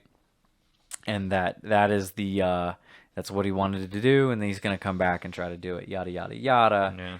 However, this theme of resurrection, of this ancient person resurrecting, back to Naruto, that's what the main bad guy, Madara, does. He's like an ancient bad guy.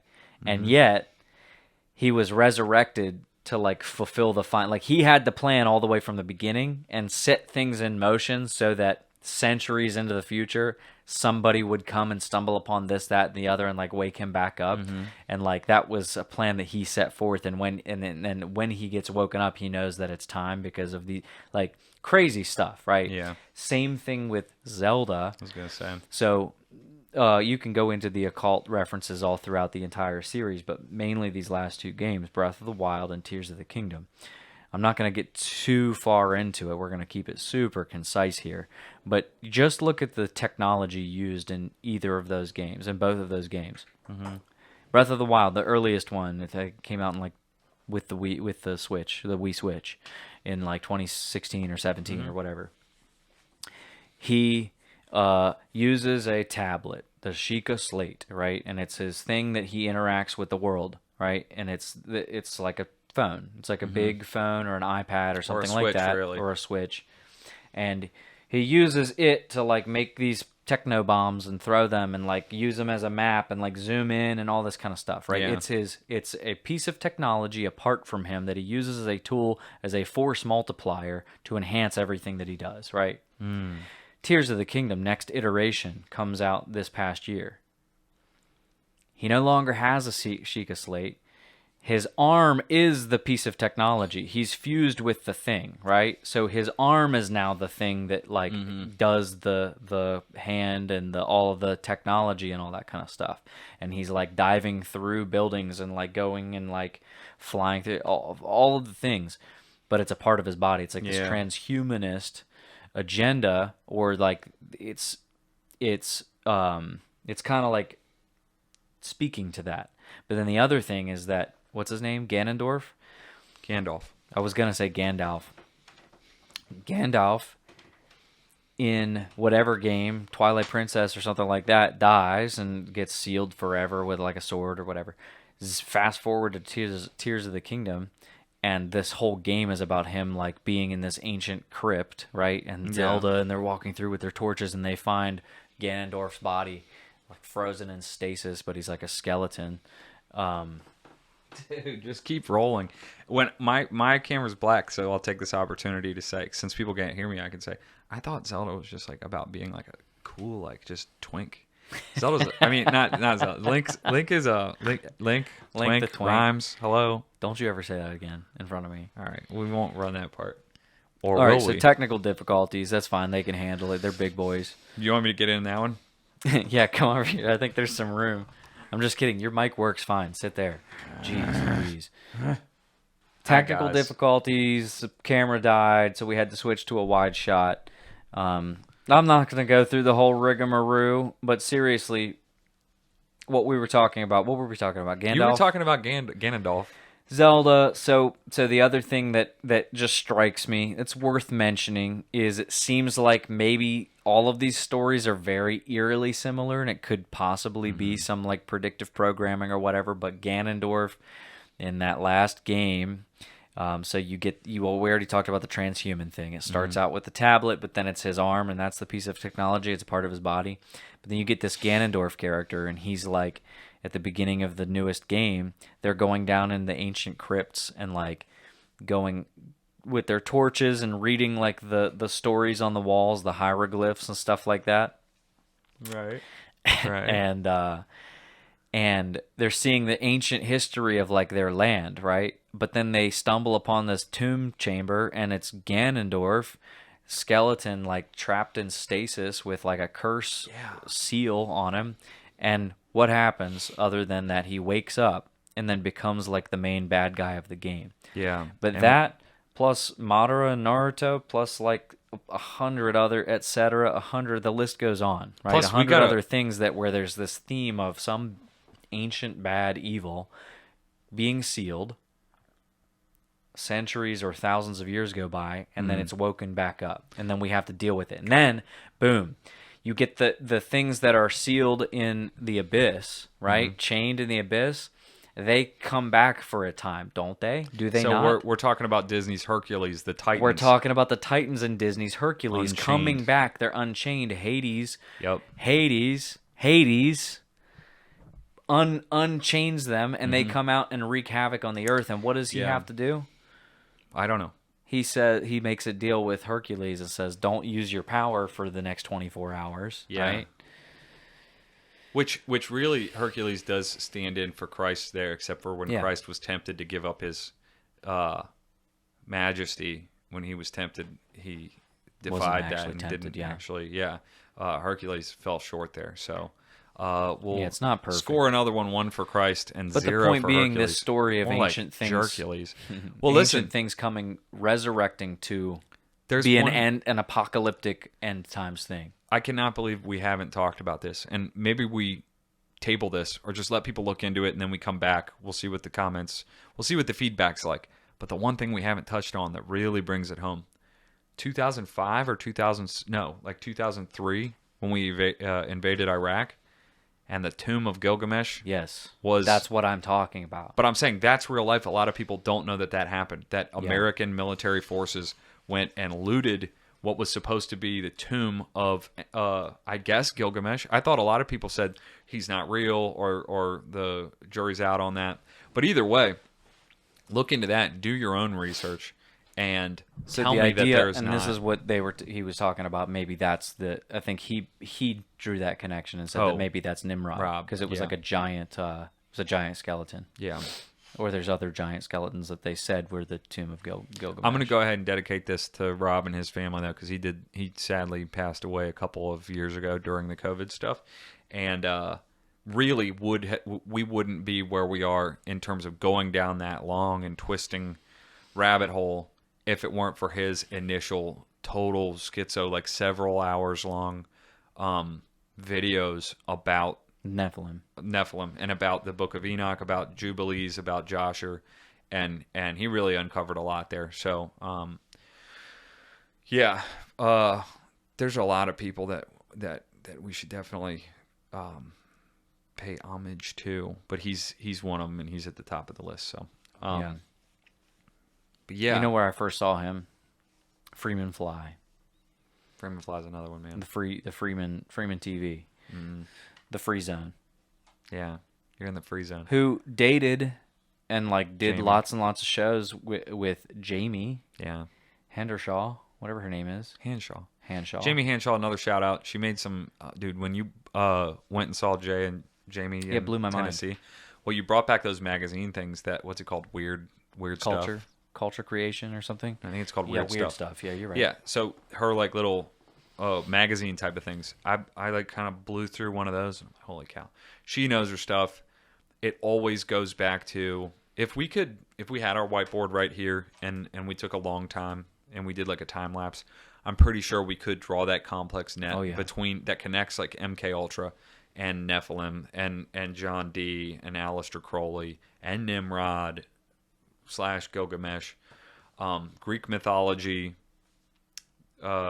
counterfeit resurrection stories, because it's always trying to counterfeit or make a crude parody of the real true central thing in all of time and space. Both to get people off the trail and to make a mockery of it for sick enjoyment, and to just kind of make a perversion. I guess I just said the same thing twice. Yeah, but for both of those reasons, it's effective.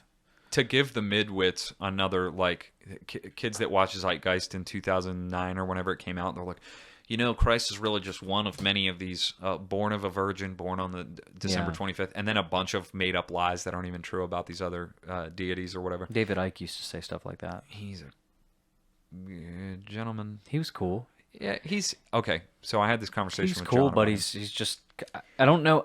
He's a new age type. That's all it is. But I it's think he's another sincere. false. I think he's sincere. At least his heart is sincere. That's all you need. That's all God you need. promises us, if you have a sincere heart, you can't be led astray. I'm fluent. That's why I just read my Bible, and it's just me and my Bible, and I know that God will lead me correctly because I'm sincere. Are you joking me? Are you being sarcastic? Yeah, I'm being sarcastic. People do that, and you say something that's on its face so absurd, but you say it with a straight face, and they go, I can't tell if you're being serious. Are you being sarcastic? Yeah, I think that David Icke and many like him, it's why it's dangerous is because they're sincere and because it's such a compelling lie, and it is the New Age religion of the future. And I think that a lot of, we're going to get into it for a second. Just because something has the Christian stamp on it doesn't mean that it's free from being a part of that big amalgamation of old things that are rebranded as New Age.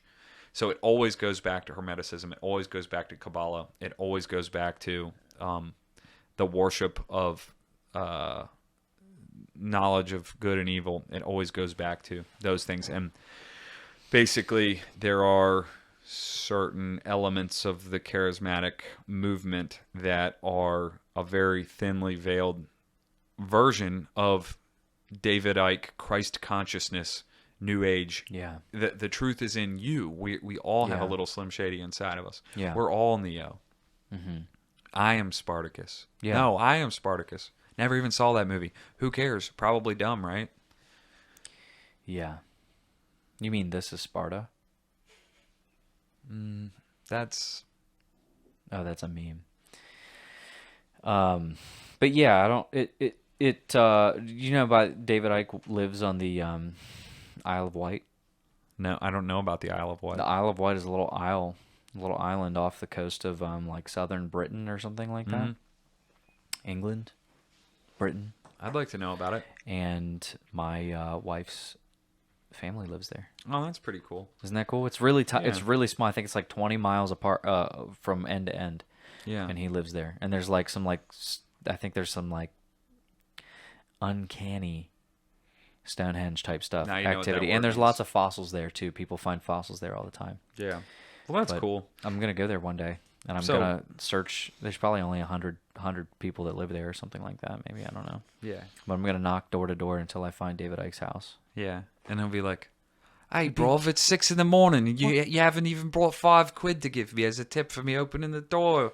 It's the door Come on for in you, here and mate. eat some beans and toast, bro. Come on in here and have some." Have some tea. Triscuits I've made right here, straight fresh from the oven in it. Yeah. He'll say that. So, it's been... What was our thing? What's our sign-off? It's been Cursed World. That's not it, though. It's like... It's been a cursed world. And you guys have been... I think it's been a cursed world. Oh, it's so bad. No, but I met Jamie. That's what we were talking about. I met Jamie in the flesh, and I recognized her because I had only ever seen her with... like on podcasts with Freeman from like 15 years ago or something. And it's funny because I saw the merch table for Jay and I saw this female that I thought I recognized, but then I see the Weird Stuff book and I'm like, yo, this is Freeman's book, isn't it? And she's like, actually, it's mine. And I was like, oh, shoot, you're Jamie. Whoa. And did you know that they were married, or no, you I just had no put idea. two and It two together? literally completely blew me. Like, I was so out of left field. I was caught off guard. Yeah. Crazy. Which is like, it's like it couldn't work out. It couldn't have worked out more perfect. Yeah. So shout out to Jamie and Jay. We will have you on the podcast. Yeah. When We're we a little find bit busy space. right now. Whenever we have space in the schedule, we will have you on. Don't worry. Yeah. Don't be patient. Kevin's working the calendar a little bit. I know you've been waiting for that email from us. She probably would have us on. She has her own little podcast. Oh, we should do shout outs. I don't know if we got time for current events, but we could. Time, who cares? All right. I mean, it's the only problem is that we've been wrapping up for an hour. Well, I want to do a shout out to what's that girl's name on Twitter? Mm-hmm. Uh-huh. She's like a mother. She's like an Orthodox mother, but she's like kind of a relatively Robin. ROBYN. Don't know her handle. Can't drop it. Maybe we put it in the bop that frickin' like button. Links in the subscription. She's the bomb. She's got even takes. She's very reasonable. Not like centrist, like, oh, we respect her because she won't take a hard stance. It's always very well. It's always like, I respect that, and she's not being sensationalist. That's exactly what I was about to say. She's not in it for the screen points. Mm-hmm. Which is hard to come by. I already shouted out in a different episode, Ortho Piccolo, but Ortho Piccolo just added me to a special group. You're just gonna I think you got attitude. You liked it. I said, I'm here, boss. Oh, yeah, a special. I thought you meant like all you had list. to do was comment in that thread, and he would add you to the same group. He's building a team. Yeah. What was the criteria? If you're Orthodox and a Peter. Oh, yeah. A Peter. Did he say a Peter? Mm-hmm. That's funny. That's what you call yourself whenever you Pete. Yeah, that's cool. It's a little peaty on this show, but we haven't kind of...